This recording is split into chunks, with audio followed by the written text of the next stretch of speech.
After 3 years overseas on a top-secret mission, I finally returned home with official clearance. I was filled with anticipation, eager to reunite with my wife and mother. But the moment I stepped onto my property, that joy shattered.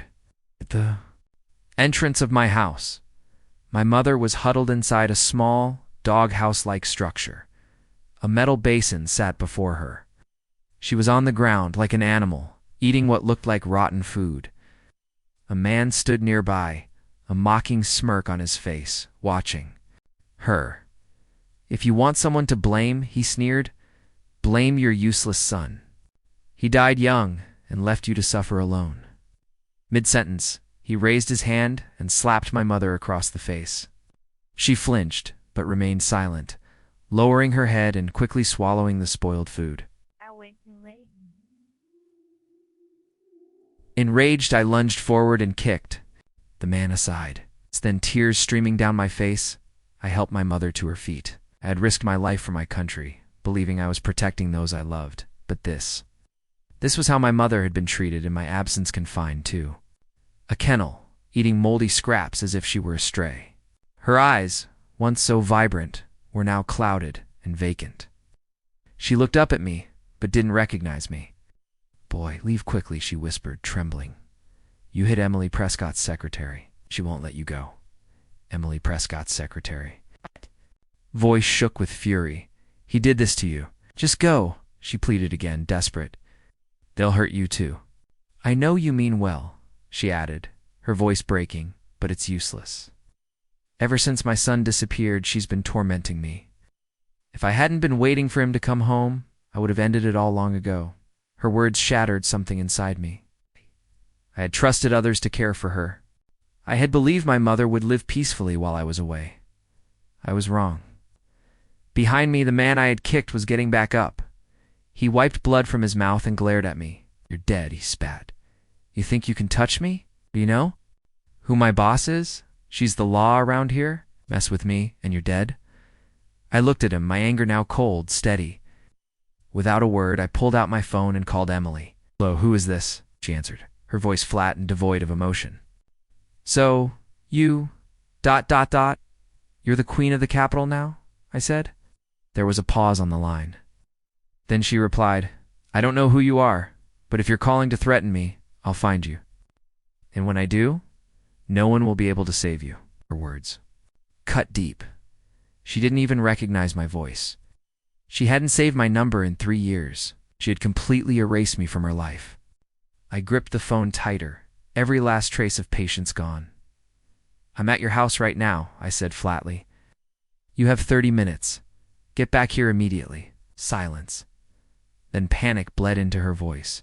"You're at my house? What did you do to my secretary? You'd better not touch him. Stay right there. If anything happens to Tyler Morgan, I won't let you off the hook."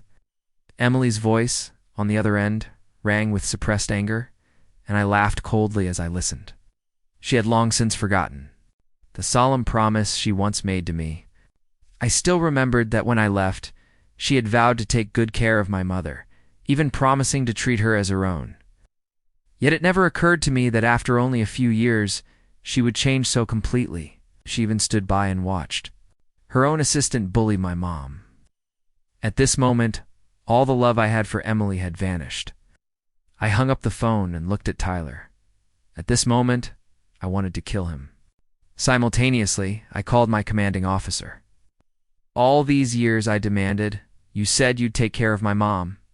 Is this how you care for her?" On the other end, my leader was completely stunned. "It's Jason, because you were on a secret mission. We couldn't intervene directly, but I had already assigned people to look after your family. I never expected them to do something like this." My leader's voice was equally furious.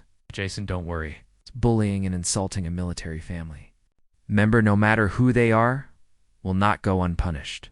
I'll send someone over right now." He hung up angrily. Just as I put down the phone, I saw Tyler getting up. He looked at me, his face grim, staring viciously. "You're finished. I give no idea what my boss represents in the Capitol. Let me tell you, Miss Prescott in the Capitol, ... she's the sky. No matter who it is, whoever messes with Miss Prescott won't have a good ending. You wait for Miss Prescott to come back? At that time, I'll torture you." Tyler looked at me viciously, his eyes full of anger. Mom, listening nearby, her face filled with tension, said, "Young man, hurry up and go. I know you mean well, but, boy, you really can't fight them.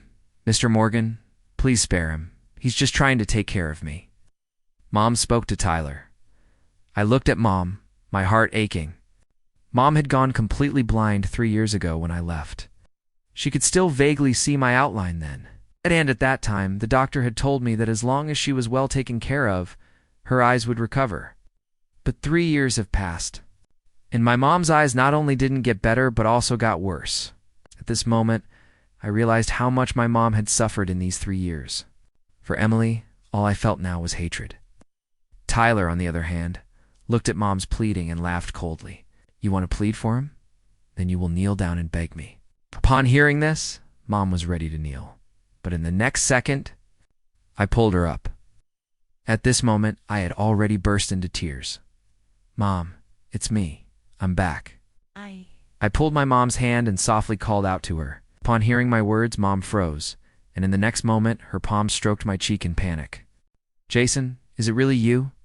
Jason, you're okay? You're finally back? They all said you were dead.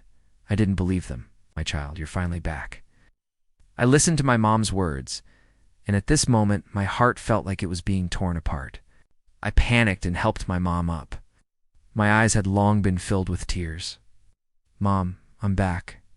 "Don't worry, I'm not leaving," I gently assured my mother. "Don't worry, Mom, I'm here now." But she gripped my arm tightly, her voice filled with fear. "Jason, you need to leave quickly. Emily isn't the same person she used to be. She's changed." Without waiting for a response, she added bitterly, "All she cares about now is that pretty boy." Hearing her words, my heart ached. I held her hand and said softly, "Don't worry, as long as I'm here, no one will hurt you." Just then, Tyler stepped forward, his eyes sharp and cold. "So, you're Jason Whitaker," he sneered. "I thought you were dead." He glared at me with clear hatred. "I never expected you to actually come back." Then he smirked. "Showing up now will make Emily change her mind?" He took a step closer and spoke with venom. "Let me tell you something. Emily is mine now. If you're smart, you'll sign the divorce papers, take your blind mother, and disappear." His tone grew more arrogant. "You think you still have a place in her life? You're nothing now. It's far beyond your reach." I looked him in the eye, my voice calm but cold. "Whatever happens between me and Emily is none of your business." He let out a mocking laugh. "You really don't know, do you?" With a smug grin, he leaned in. "Emily is pregnant with my child." "That's right, she's mine now." I stared at him without flinching, my eyes frosty. He had no idea how deep the trouble he'd stepped into really was. As for Emily, I didn't feel like saying another word about her. The moment I saw how my mother had suffered, I knew Emily would have to pay for what she allowed to happen. Tyler continued, his tone full of threats. "I'm Emily's man now. She has powerful connections in high places. With just one word from her, you'll be finished. You should kneel down with your blind mother right now and bark like a dog, or I swear I'll make you regret it." I didn't move. My gaze never wavered, but my mother, terrified, tried to kneel. "I'll kneel. Please, just don't hurt my child." I quickly held her back and whispered, "Mom, don't be afraid. No one as I'm here, no one will lay a finger on you." Then I turned to Tyler, my voice sharpened. "Steady. Even if Emily herself comes, I'll make her pay for what she's done." A cold female voice suddenly echoed from the doorway. "Oh, you're going to make me pay?" I turned and saw Emily marching in, surrounded by bodyguards. The moment her eyes met mine, she stopped in her tracks, stunned. Her belly was large. She was clearly pregnant. "Jason?" she asked, visibly shocked. "You're back?" She instinctively placed a hand on her stomach, panic flickering across her face. "What?" But when she met my cold, emotionless eyes, she quickly regained her composure. Her tone turned sharp. "You still have the nerve to come back? All these years you disappeared," she snapped. If it weren't for me taking care of your mother, she would have died a long time ago. I let out a cold laugh. Oh. This is what you call taking care of her? I pointed straight at the doghouse where my mother had been crouched. Emily lowered her head, silent, but the guilt in her eyes said it all. Just then, Tyler jumped in. Emily, he hit me the moment he showed up. Look, I'm covered in bruises. He rushed to her side, grabbing her hand like a helpless victim. Have to stand up for me. Emily's eyes instantly filled with concern. Jason, how could you? You've gone too far. How dare you attack Tyler for no reason? But as she yelled, I didn't even feel angry anymore. I was done with her. I only looked at her with the same icy stare. Seeing my expression, Emily faltered, but she quickly straightened up and snapped again. Jason, just for laying a hand on Tyler, I could have you killed. Apologize to him now? She folded her arms. And since you're back, let's just settle this. Sign the divorce papers. I looked at her calmly. Divorce? Fine, but do you really think I'll just walk away because you say so? Before she could reply, Tyler cut in. What more do you want? He spat. Emily is being kind, and you're taking advantage of it. She should have crushed you the moment you walked in. Sign the papers and get lost. Then he turned to Emily with a confident smile. Emily, why are you even wasting time on him? Once he's gone, we can finally be together, he added softly. Think about our child. Emily's expression turned cold. She looked at me and said sharply, Jason, sign the divorce papers now. Take your mother and leave. If you don't, I won't be so polite next time. Then she turned to her men. If he refuses, force him to sign. As soon as the words left her mouth, the bodyguards rushed toward me, but I didn't flinch. My expression only grew colder. They had no idea of the storm they had just called upon themselves. Just as I was about to act, the villa's front door was kicked open. A group of armed men stormed inside. What do you think you're doing? Someone shouted. Emily and Tyler froze in place, stunned. Who let you in? Emily screamed. The men didn't answer. Instead, they walked straight up to me. General Whitaker. One of them said, We've been sent here under direct orders. The armed men stood tall and unshaken, forming a protective wall around me and my mother. Their uniforms bore the insignia of the Special National Defense Corps, elite units that only answer to the highest levels of command. The leader, a square-jawed man with a calm but firm presence, saluted me. General Whitaker, we were ordered to escort you and your mother safely. The orders came from the top. He said this with deliberate clarity, making sure everyone in the room heard. Emily's face drained of all color. Tyler stumbled back, confusion and panic written all over his face. General, he whispered, suddenly unsure of himself. He looked at me like he was seeing a ghost. Emily tried to recover. Wait, Jason, you were just a soldier. How? I turned my gaze on her, sharp and unforgiving. You never cared enough to ask. You left my mother to rot in a kennel and handed power over to a parasite like him. What right do you have to ask anything now? The leader of the unit stepped forward again. We were also instructed to detain anyone suspected of abuse against a military family. He turned toward Tyler. That includes him. Two men flanked, Tyler instantly gripping his arms before he could react. He screamed, Wait, you can't arrest me. I work for Emily Prescott. She has powerful friends. The officer didn't flinch. Your title means nothing to the law, especially when the person you dared abuse is the mother of a decorated war hero. You'll answer for everything. Emily stepped forward, panicked. This is a misunderstanding. Tyler didn't mean harm. It was. Just trying to keep things in order. She glanced at me, attempting a softer tone.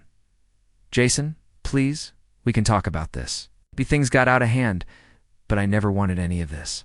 She looked at my mother. I swear I always tried to help. I stepped between her and my mother. Help.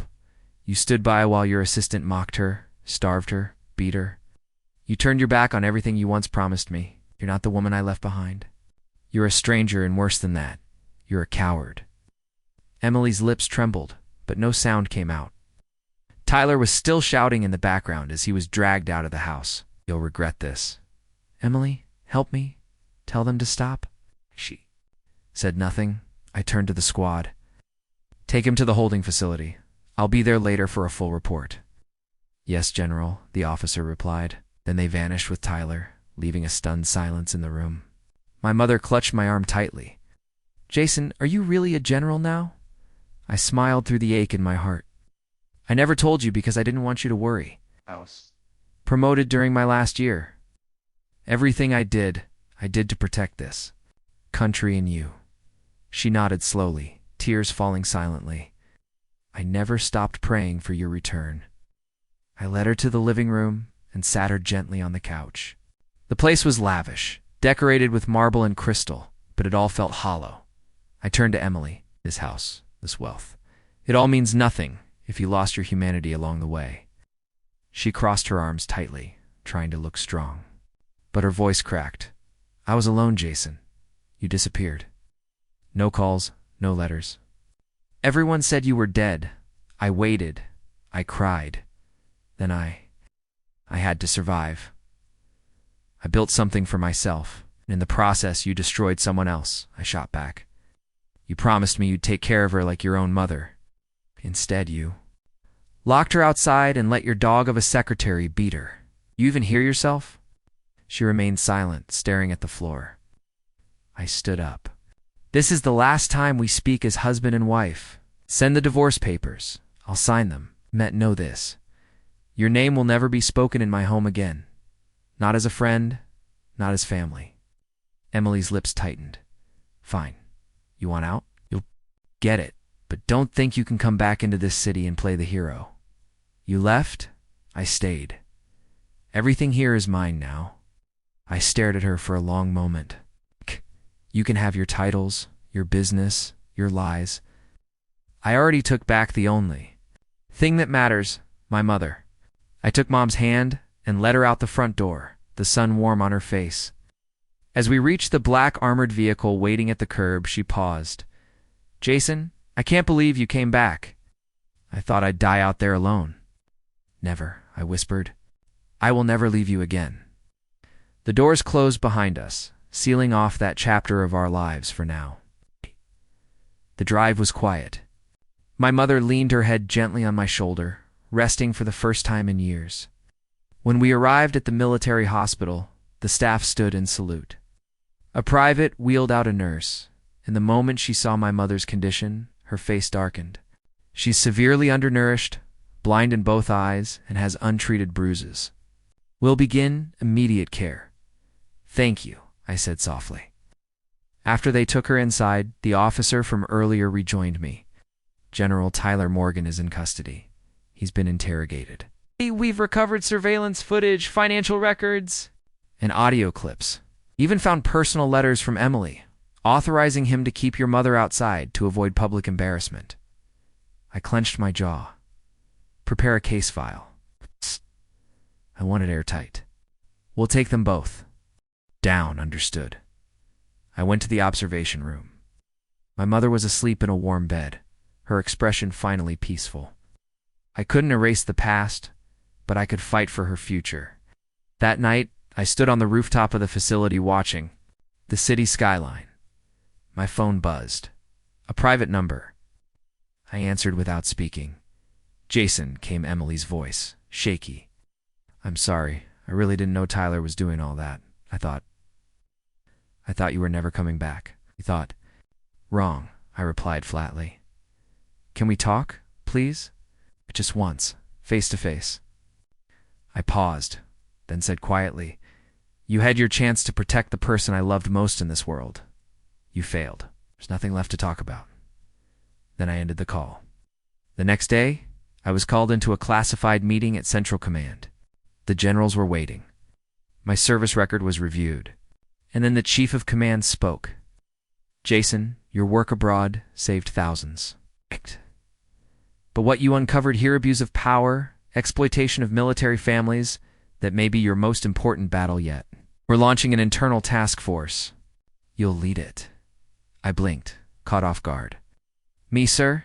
Yes, you. We need someone who understands not just war, but betrayal.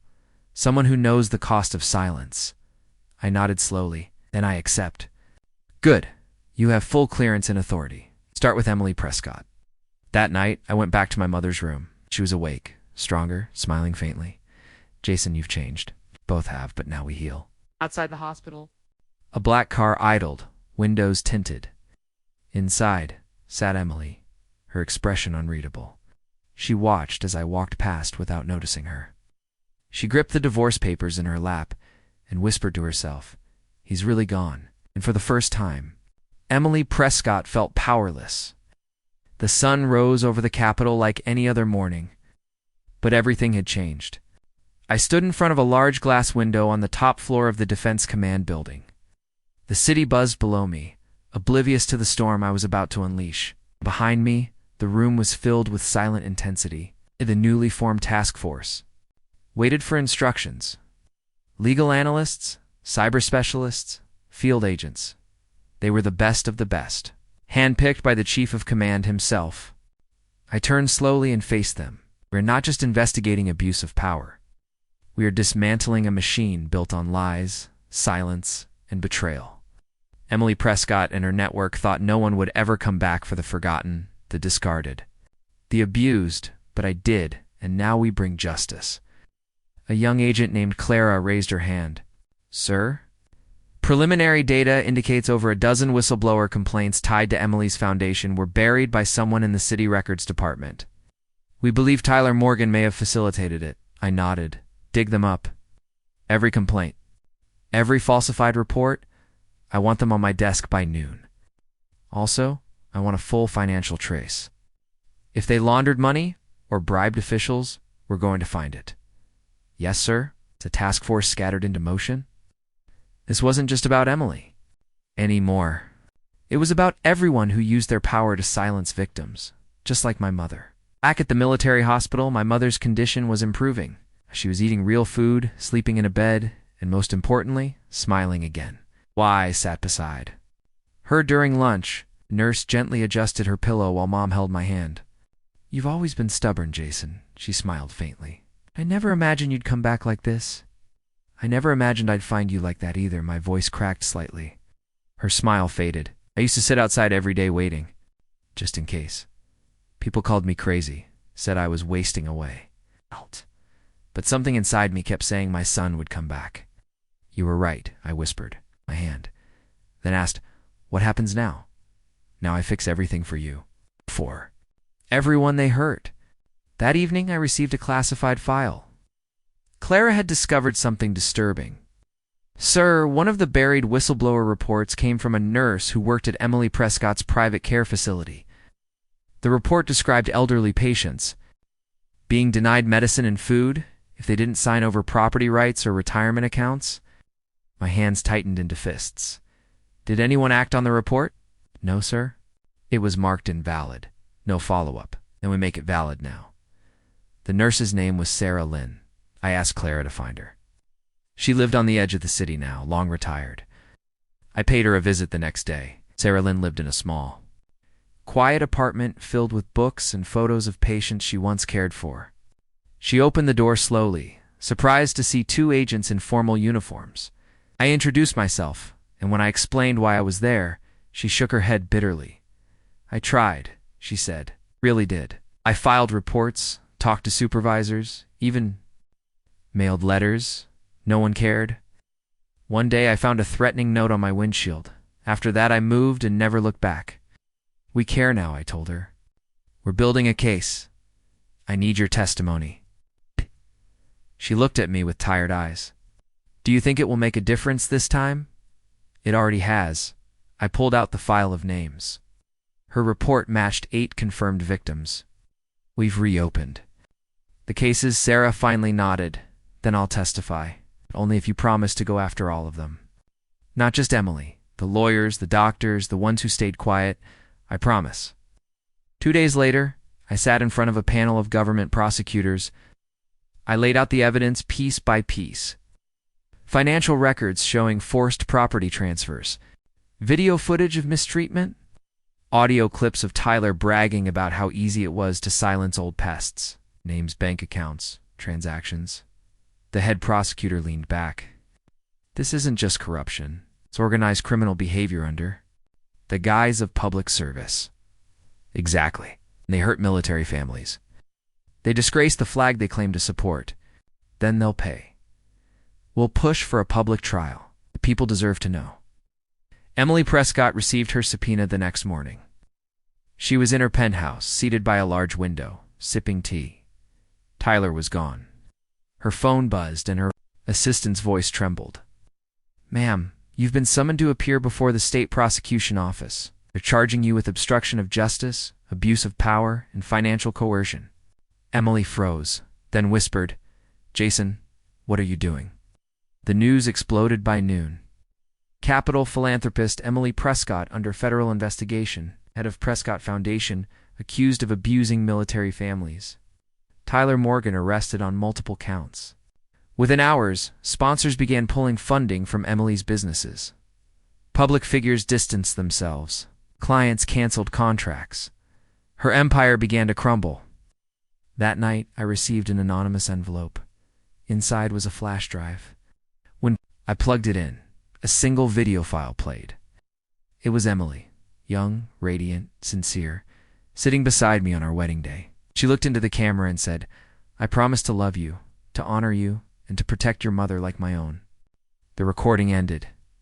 It was dated 7 years ago. Stared at the screen, silent. Then I deleted it. The trial date was set. Emily would stand before the Capitol Court in 30 days. Tyler had already turned on her, trading evidence for a reduced sentence. Sarah Lynn and 3 others were prepared to testify.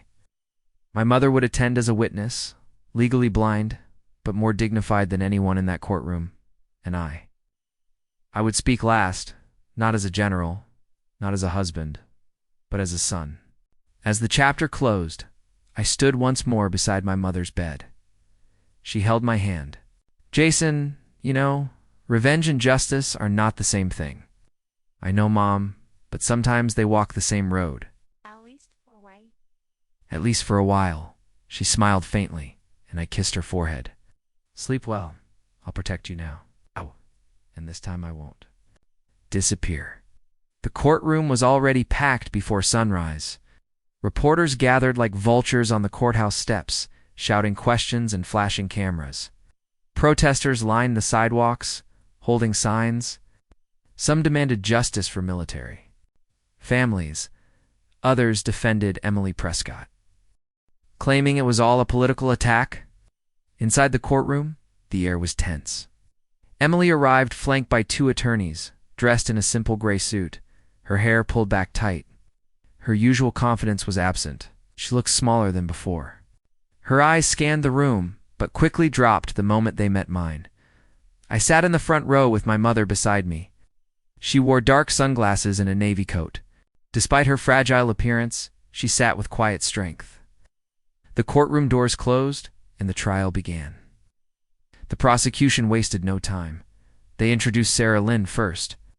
The retired nurse took the stand and told her story clearly, without emotion. She described how elderly patients were denied food, medicine, and basic dignity unless they signed over assets. When asked who gave the order, she spoke a name that rang through the courtroom like a bullet: Emily Prescott. The defense tried to paint Sarah as bitter, unstable, a disgruntled employee, but the evidence was overwhelming. Financial transfers, security footage, phone recordings, even Tyler's confession. Still, Emily never spoke. Not once.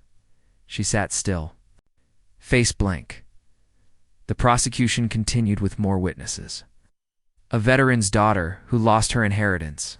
A whistleblower who'd been fired and blacklisted. A government clerk who admitted he'd been paid to bury reports.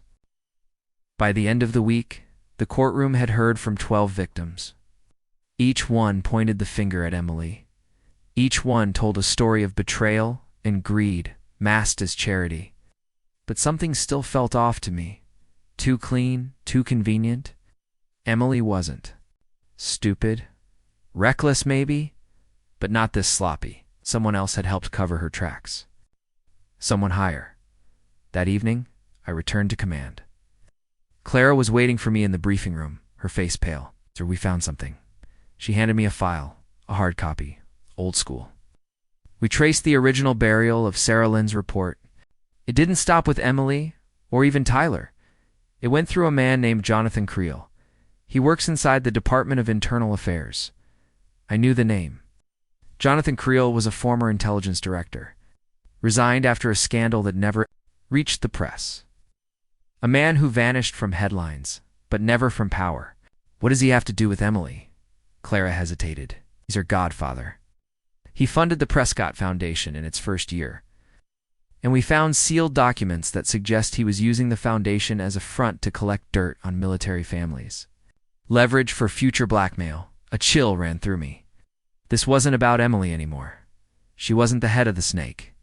She was just the shield. We need to bring him in. Clara shook her head. He has friends everywhere. If we move too fast, he'll vanish. We need evidence. Real, hard, public evidence. Then find it. The next morning, Emily took the stand. The courtroom fell silent. She looked different, like someone carrying the weight of too many secrets. Her voice was steady, but softer than I remembered.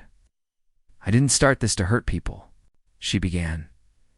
I took over the foundation after Jason left. I was alone, grieving, angry. People told me how to run things, how to protect the name, the legacy. I thought I was being smart, strategic. She paused, but I let it go too far. I let Tyler handle the decisions because I didn't want to face them. I ignored what I didn't want to see. And when Jason came back, I was ashamed. Her voice cracked for the first time. I didn't think he'd survived. And when I saw him, it was like seeing a ghost that reminded me of everything I had failed. The prosecutor stood. Miss Prescott, do you deny that you signed orders authorizing the transfer of assets from patients in your facility? No. Do you deny knowing that Tyler Morgan abused General Whitaker's mother? She looked at me. I knew. I just didn't stop. It gasps filled the courtroom. That night I walked alone through the Capitol Memorial Gardens. The moonlight glinted off the bronze plaques of fallen soldiers. I paused at the edge of the War Memorial Wall. My name was there, Jason Whitaker. Missing in action, presumed deceased. I traced my fingers over it. So that was the world they built in my absence. A world where my name became a grave marker and my mother a forgotten soul. Behind me, footsteps approached. It was Emily. How did you find me? You always came here after missions, she said softly. I didn't answer. Jason I didn't know about. Jonathan. Not at first, but when I did, I was afraid. He still protected him. She looked down. Said if I kept quiet, he'd make sure the foundation thrived. That we'd have protection at the cost of everyone else. I know. She took a deep breath. I want to make it right. How? She reached into her coat and handed me a small recorder. He came to see me last night. I recorded everything. I took it without a word. Thank you, I finally said. Emily stepped back, tears in her eyes. Will you ever forgive me? I stared at the wall again. Forgiveness is earned, not begged for. Then I walked away. The next day, we played the recording in court. Jonathan Creel's voice was unmistakable. He bragged about manipulating officials, silencing whistleblowers, and shaping public narratives. He called veterans relics, called military families disposable. He signed his own warrant. Arrest teams moved before the trial ended. By sunset, Jonathan Creel was in custody. Emily received a reduced sentence in exchange for the recording. Tyler's deal was voided. His sentence increased. The Prescott Foundation was dissolved. Government reforms were introduced to protect military families from future exploitation. And my mother, she stood beside me, cane in hand when the news broke. Justice, she whispered. Not revenge, justice. I nodded. On the day they removed my name from the War Memorial Wall, the sun was warm. My mother sat with me on a bench. Nearby, holding my hand, we watched as a new plaque was unveiled. Jason Whitaker returned with honor. I didn't speak. There were no words left, only silence and peace. 2 months had passed since the trial. The city had changed. Or maybe I had. Emily Prescott's face no longer appeared on billboards or social media. Her name had become a cautionary tale. studied in law schools and whispered in corporate corridors. Tyler Morgan was serving a 25-year sentence in federal prison with no chance of early release. Jonathan Creel, despite all his connections, had been denied bail and was awaiting trial for high treason and corruption. The task force was now permanent. We had uncovered dozens of smaller foundations linked to similar abuses. The rot had spread deep, but it was being carved out piece by piece. I had been offered medals, promotions, interviews. I declined them all. My priority remained the same: Mom. She now lived in a quiet home nestled in the Green Hills on the outskirts of the capital. A private nurse visited daily. Her eyes were showing signs of slow recovery. Her doctors were hopeful. She was eating better, laughing more, and sleeping through the night. I spent every morning by her side, making breakfast, listening to music, reading the paper aloud.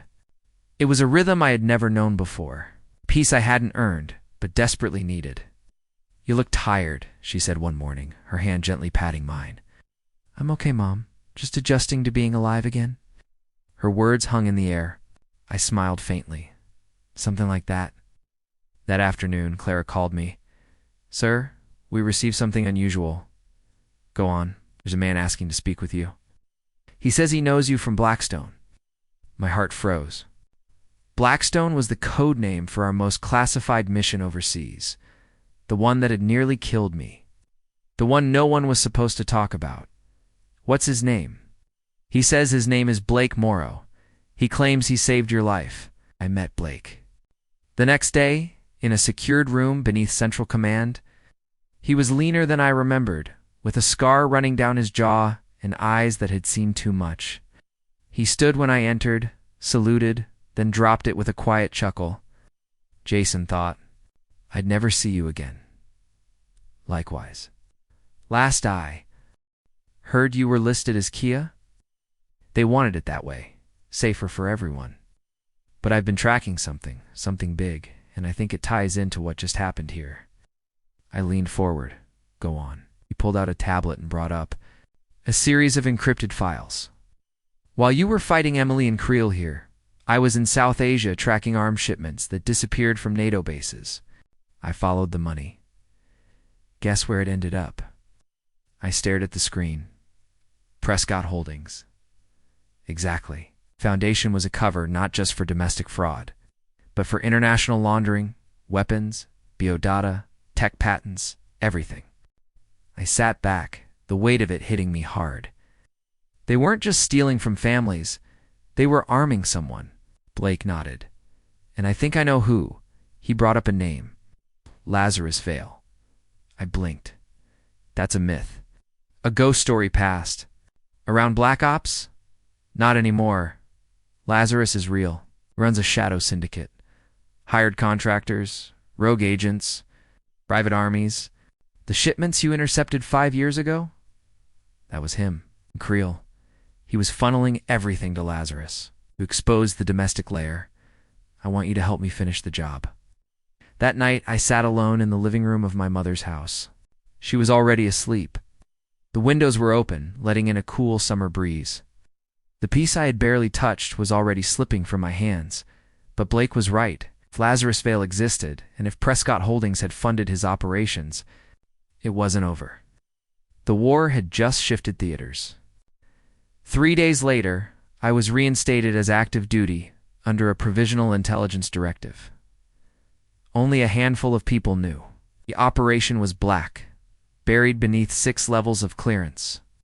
Even my task force was kept in the dark. Blake and I worked from an off-grid bunker outside the capital. For weeks we traced data trails, hacked satellite feeds, decrypted back channels. Slowly a pattern emerged. Lazarus had moved his base of operations to South America, hidden under the guise of a humanitarian organization called New Dawn International. Their public face was clean schools, clinics, outreach. But under the surface, they were stockpiling weapons and collecting biometric data. Their next target, political destabilization in key allied countries. They weren't just after profit, they were after control. And someone in our government was helping them. Meanwhile, Emily was serving her sentence under house arrest in a high-security facility for white-collar criminals. She wasn't allowed contact with media or investors, but she was cooperating with investigators. She had given names, locations, account numbers. She was no hero, but she was useful. One day she requested a meeting. I agreed. When I entered the room, she stood quietly by the window. "You really are different now," she said. "So are you." She turned to me. "You're going to kill you, Jason. Lazarus doesn't forgive loose ends. If you go after him, he'll come for your mother, for anyone close to you." "I know." She hesitated. "I wasn't lying about the baby." My jaw tightened. "He's gone. I lost him a month after the trial. Stress. My body couldn't take it." I closed my eyes for a second, then nodded. "I'm sorry." She stepped closer. "Promise me one thing. When you take him down, don't become him." I opened my eyes and met hers. "I won't." Then she said the one thing I never expected to hear. "Tell your mother I'm sorry." Back in the bunker, Blake and I prepared for deployment. We had coordinates. Intel drops names. The operation would take place in under 72 hours. If we succeeded, we dismantled the last leg of the Prescott-Creel network. If we failed, we wouldn't come back. The night before the mission, I returned to my mother's home. She was waiting, seated in the garden with a blanket over her lap. The stars above us blinked silently. "You're leaving again, aren't you?" "Yes." "Will you come back?" I knelt in front of her and took her hands. "I always do." She didn't cry. She only nodded. "Then go do what you were born to do." As I boarded the jet at a private airstrip, my cum buzzed. Clara's voice came through, low and urgent. "Sir, we just intercepted chatter. Lazarus knows you're coming." I looked at Blake. "Let him know we're already there." The jungle heat pressed down like a weight. Every breath tasted of soil and sweat. Blake and I moved through the dense canopy, armed with silenced rifles and nanotech cums. Our target was hidden beneath the surface of the Amazon basin, a subterranean fortress masked by false humanitarian outposts and a network of electromagnetic scramblers. Satellite imagery had failed. Only boots on the ground would work now.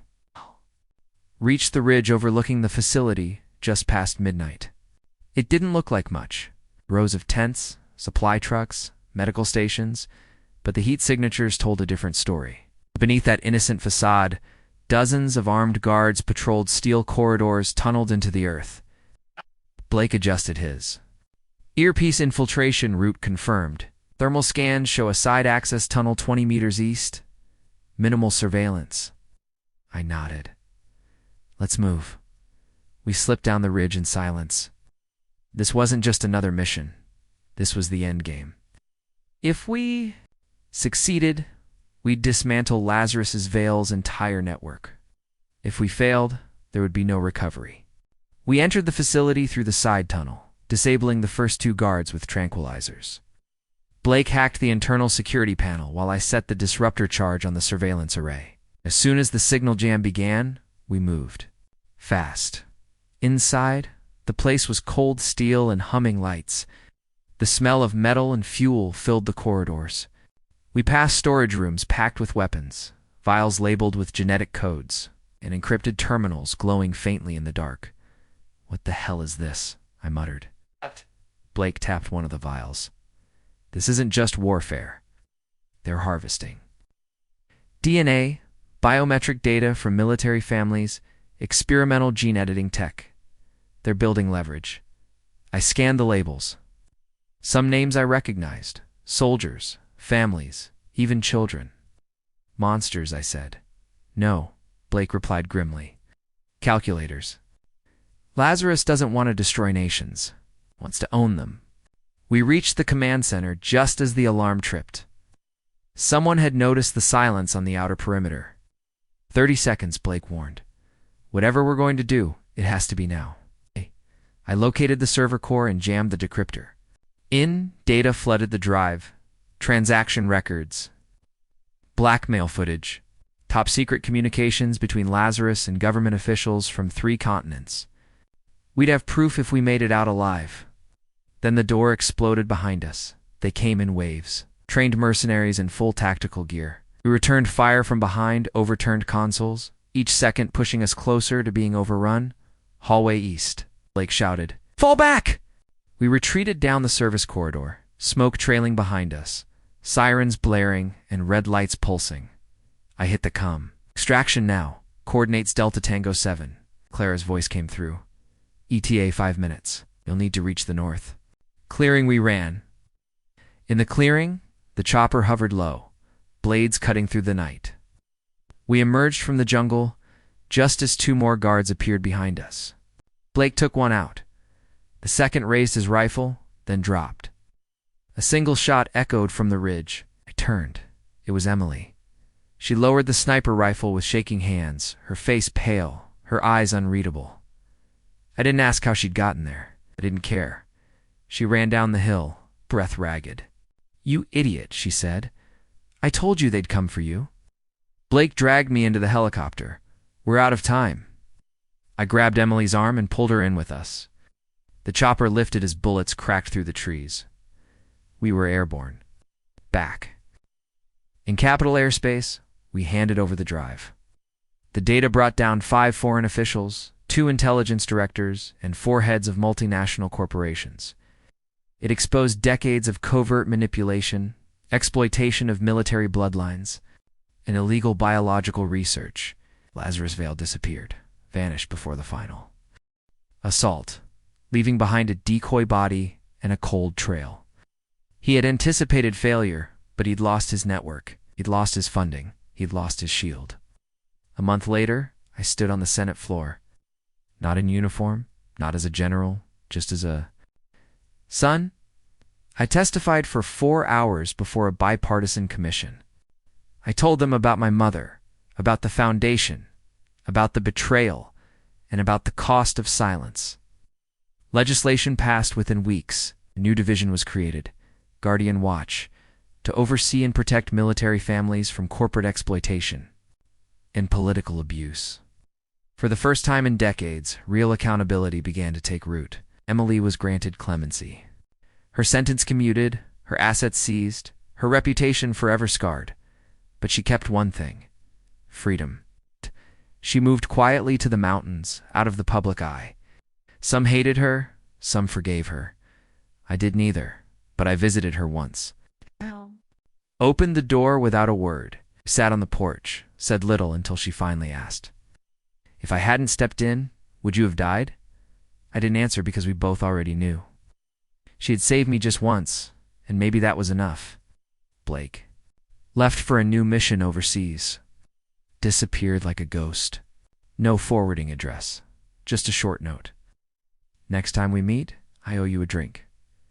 I smiled when I read it. Some debts never get collected. Mom's eyesight had stabilized. She still couldn't see clearly, but she could recognize shapes. She could walk alone again. She'd even started tending a small garden in the back. I built her a bench. Every morning, she sat on it with her tea, humming the lullaby she used to sing when I was a child. And every morning I sat beside her, not as a general, not as a soldier, but as a son. 3 months had passed since the fall of the Prescott Foundation. On the surface, life had returned to normal. The city buzzed with politics and business as usual. Veterans received better care. Military families received new protections.